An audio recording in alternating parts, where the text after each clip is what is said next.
tomto dieli televízie Kváskovanie si vysvetlíme, ako sa starať o kvások, aby bol vždy silný a kvalitný.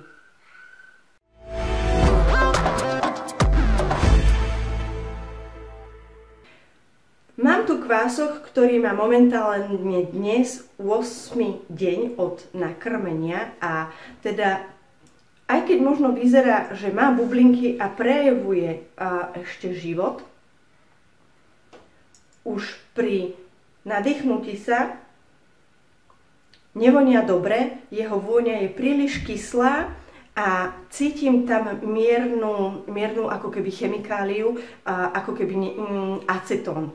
To znamená, že kvások už je hladný a v tom prípade ho nesmiem použiť do pečenia z praktického dôvodu, keď si máme prirovnať, keby mal ísť murár úplne vyhľadovaný postaviť dom, tak ten dom by nestával pri plnej sile a postavil by ho asi nie veľmi kvalitne a stále by myslel na niečo iné. Možno by ani nevedel uzdvihnúť silné tehly. Preto je veľmi dôležité, keď chceme kvások použiť, aby bol vždy pri plnej sile.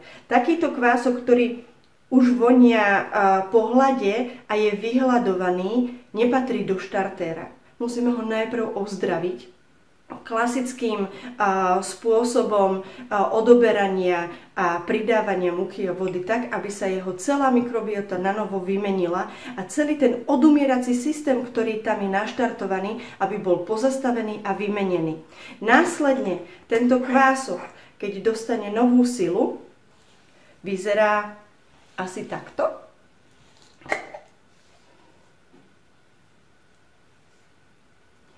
Na prvý pohľad sa javí takisto ako ten hladný kvások, ale rozdiel je evidentne vo vôni. Ja keď ho ovoniam, tá vôňa je veľmi príjemná, mierne ovocná, ale zároveň kyslá, ale nie tak kyslá, aby mi prekážala.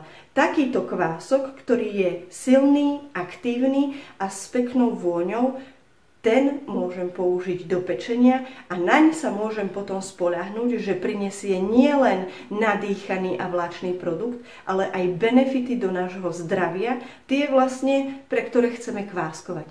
Teda, ak si mám vybrať, či budem piecť z hladného kvásku, alebo z toho čerstvejšieho, jednoznačne vyberieme si tento, a tento hladný najprv ozdravíme. Tak si zabezpečíme, že náš kvások bude vždy silný a aktívny. Do kváskovania, priatelia!